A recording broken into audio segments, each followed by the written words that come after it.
করে পৃথিবীর জমিনের মধ্যে যদি চলাফেরা করো, আমি নবী ঘোষণা দিলাম পৃথিবীর জমিনের মধ্যে কোনোদিন পথ হারাবা না। সমস্ত পৃথিবীর জমিনের মধ্যে সমস্ত পথের মধ্যে থেকে সবচেয়ে ভালো পথ দুটি জিনিস দেখাবে। আমি নবী ঘোষণা দিলাম কিতাবুল্লাহ।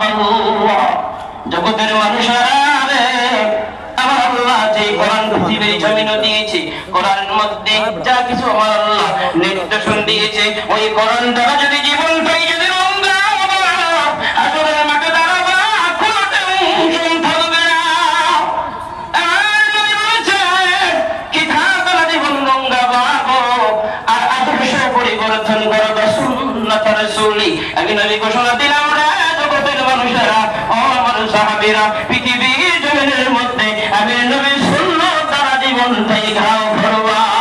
পৃথিবীর জমিনেও পথ হারাবা না, হাসরের মাঠের মধ্যে পথ হারাবা না। ওয়ালা খাউফুন আলাইহিম ওয়ালা হুম ইয়াহজানুন। যারা পৃথিবীর জমিনের মধ্যে কোরআন কথা শুনেছে, কোরআন যা নির্দেশন দিয়েছে, যারা তারা মানছে, নবীর কথা শুনছে, আমার আল্লাহ ঘোষণা করেছে ওরা পৃথিবীর জমিনে থাকবে, ওদের কোনো ভয় থাকবে না, কোনো দুঃখ পৃথিবীর জমিনে থাকবে না।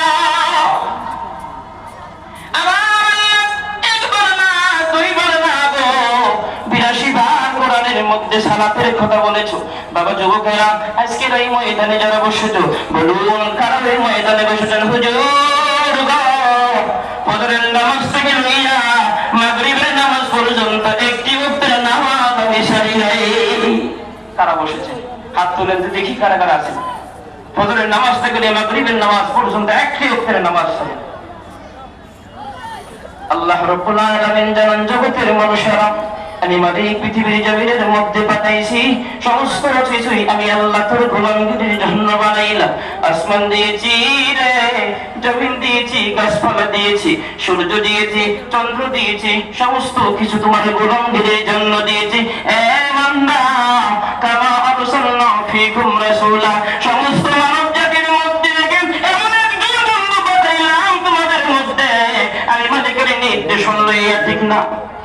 আমার নবী এসেছে মানব জাতির মধ্যে দেখে এমন একজন রাসূল পৃথিবীর জমিনের মধ্যে এসেছে। আমার আল্লাহ ঘোষণা করেছে